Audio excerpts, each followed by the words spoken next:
Alright, today we're doing handstands, and a crucial part of doing handstands is making sure you're warmed up. You want to do the classic wrist roll. The wrists are the most important body part to be warmed up during the handstand, so get those wrists loosey-goosey. My favorite wrist workout is the wrist dance. You just kind of let your hands do the happy dance until you hear them clapping each other without actually hear it. It's like a round of applause.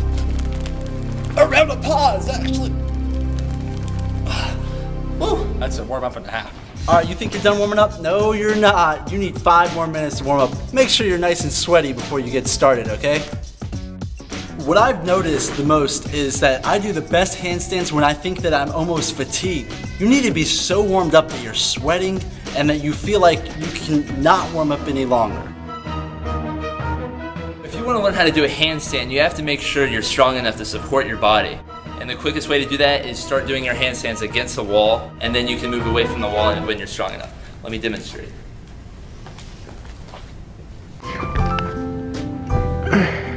The wall is a great tool to learn proper body alignment. You want to make sure your head is in line with your spine. You want to tighten your abs so you prevent any back arching. That back arching is no good. So make sure your legs are pointed. Once you can hold your body against the wall for at least 30 seconds, you should be ready to move away from the wall with the spotter. Now that you've got endurance in your shoulders, you're going to want to work on your kick up. You're going to start like this and kick up a little bit at a time. Nope, not quite far enough. A little higher. Nope, not quite far enough. A little higher. Nope, not quite far enough. Until you get to this point where you're balancing. Balancing. Now, that's a great way to build up to being able to do a handstand.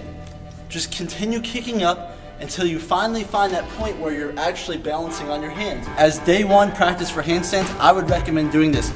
Just practice on your kick-ups, alright? One of the most important things about learning how to do handstands is learning how to come out of a handstand. If you don't know how to come out of a handstand, you're going to be too scared to go all the way up because you're afraid you're going to land on your neck or back. You don't want that. Alright, the first method of coming out of a handstand is called a rollout, and that's just where when you kick up too far and you go too far over, you roll over on your back. It's easier to do that on a softer surface. You might want to start on some cushiony pads, but grassy grass is good for that. The second way to come out of a handstand is a twist out, and that's just where you go to the side, you don't quite roll over, you just twist out of it like that. If you're like me and had a problem committing to the handstand and you never wanted to go quite far enough, if this is you, then that tumble is extremely important because you'll never know how far you can go until you've gone too far. So make sure you perfect that tumble so you can be comfortable with falling. And that way you'll know how far you can go. So the ideal spot is not the wall. It's a real human being. When you're getting spotted against the wall, you have a tendency to curve your back. Okay? A human spotter, you can practice getting your bones stacking your bones. Your feet and your hands should be in alignment with each other. Your feet pointing straight up to the heavens, baby.